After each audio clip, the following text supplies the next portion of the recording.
You can throw a ball, but can you throw a fleece? Yeah, I like that one. You might be able to throw a ball, but can you actually shear a sheep? I can't throw a fleece, but I learned to shear at school. I've probably shorn 15 sheep my life. I think the first 10 were pretty tough, but got through the last few there, but long back, so don't like shearing too many.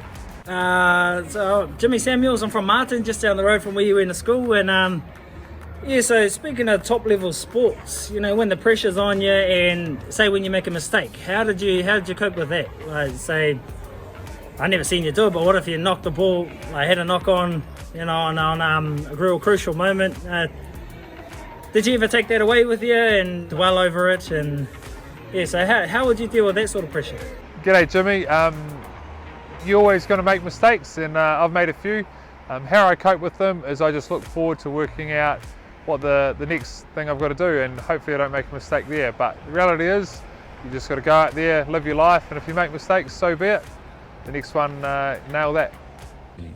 I'm Kiari Manson, and just wondering what it's like to be an All Black and what it takes to get up to that level of rugby. To become an All Black takes a heap of hard work, discipline, but you also need a little bit of luck.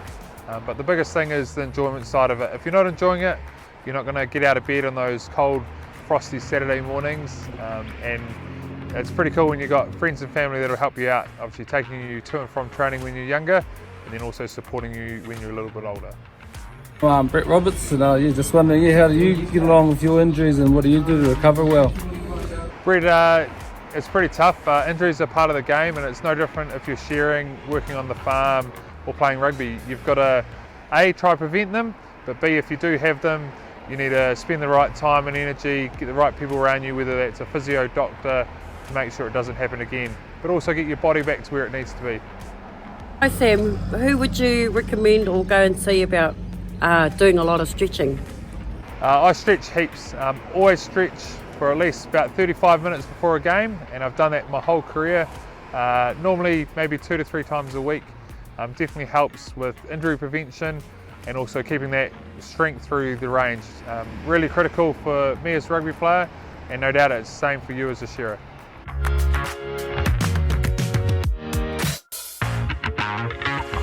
Canterbury, they're a top team and everyone expects them to win, and at times you're in the shed, you're the top shearer and you're expected to win, and some young fellas having a crack at you and probably getting on top of you, and it's just about how to Canterbury go about limiting the damage, trying to reset it, and then maybe pulling the damage back.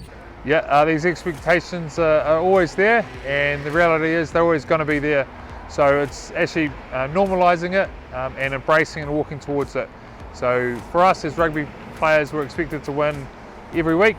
That's not the reality, but we've got to go out there and make sure we do everything in our power to win.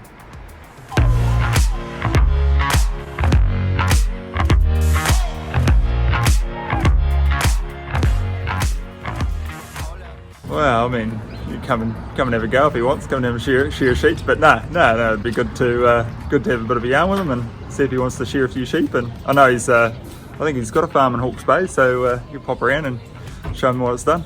Yeah.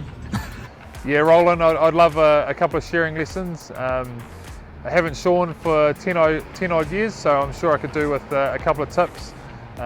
Biggest being, body position, making sure that I'm not going to hurt myself, because there'd be nothing worse than hurting myself, because that's going to affect the farm and also the family if I'm unable to help out around the house.